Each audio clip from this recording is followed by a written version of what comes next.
एक जेल में दो कैदी सजा काट रहे थे। उनका नाम ढोलू और भोलू था। वो दोनों चिंदी चोर थे। चोरी करना, पकड़े जाना और सजा काटना उनके लिए मामूली बात थी। एक बार उस जेल में सांस्कृतिक उत्सव का निर्वहन किए। उस अवसर पे एक स्वामी जी वहाँ पर आकर प्रवचन देने लगे। कैदी और पुलिस वाले बहुत श्रद्धा से सुनने लगे। प्रवचन होने के बाद जेलर के साथ साथ बाकी के पुलिस वाले झुक झुक कर स्वामी जी को नमस्कार करके उनका आशीर्वाद लेने लगे। ये देखकर भोलू, यार ढोलू, इस स्वामी जी को देखने के बाद मुझे एक उपाय सूझा, हम भी बाबा बन जाएं क्या? कहा। ढोलू तब, तुम पागल हो गए हो क्या? हम बाबा कैसे बनेंगे? बाबा बने तो दारू और बिरयानी से दूर रहना होगा, हम वो नहीं कर सकते। कहा। भोलू तब, पगले, बाबा बनने का मतलब असली बाबा बनना नहीं है, ढोंगी बाबा बनेंगे, तब लोग हम पर भरोसा करेंगे। उस भरोसे का इस्तेमाल करके हम उन्हें धोखा देकर पैसे कमा सकते हैं। कहा। ढोलू तब, आहा, ये काम पहले करो भाई, ये छोटे मोटे चोरियां करके मार खाते खाते मेरा बदन दर्द हो रहा है। कहा। एक बार दोनों जेल से रिहा हुए।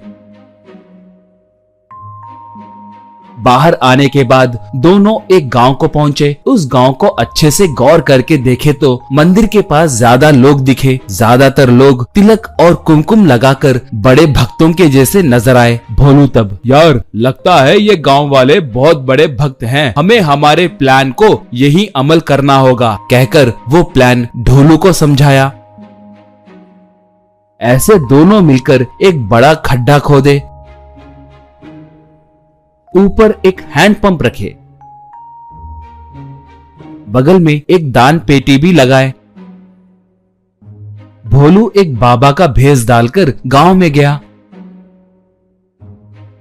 ढोलू एक ढाबा को जाकर बिरयानी के पैकेट्स ऑर्डर करके उन्हें एक ऑटो में लेकर अंडरग्राउंड में ले जाकर रखा।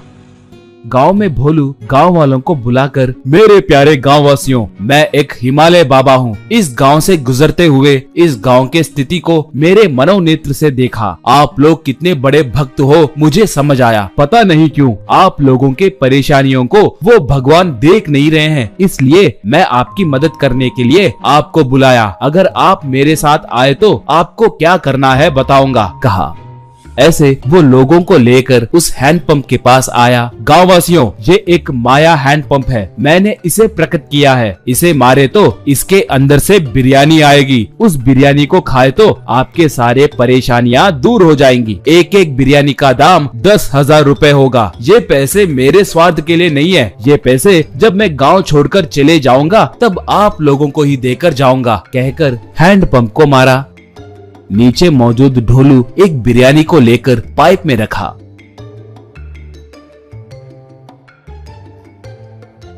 वो बिरयानी उस पाइप में से बाहर आई। भोलू, देखा, अगर आप इस बिरयानी को खाए तो आपकी सारी समस्याएं दूर हो जाएंगी, कहकर एक को बिरयानी देकर, आइए दान पेटी में पैसे डालकर बिरयानी लेकर जाइए, कहा। लोग आकर दान पेटी में पैसे डालने लगे। भोलू हैंडपंप को मारे तो बिरयानी आने लगी। थोड़े लोग उन्हें लेकर खाने लगे तो और थोड़े लोग उन्हें घर को पार्सल ले जाने लगे। ऐसे सिर्फ एक ही हफ्ते में बहुत सारे पैसे जमा हुए। एक और दिन रुक के वहाँ से भागेंगे कहकर दोनों ने सोचा।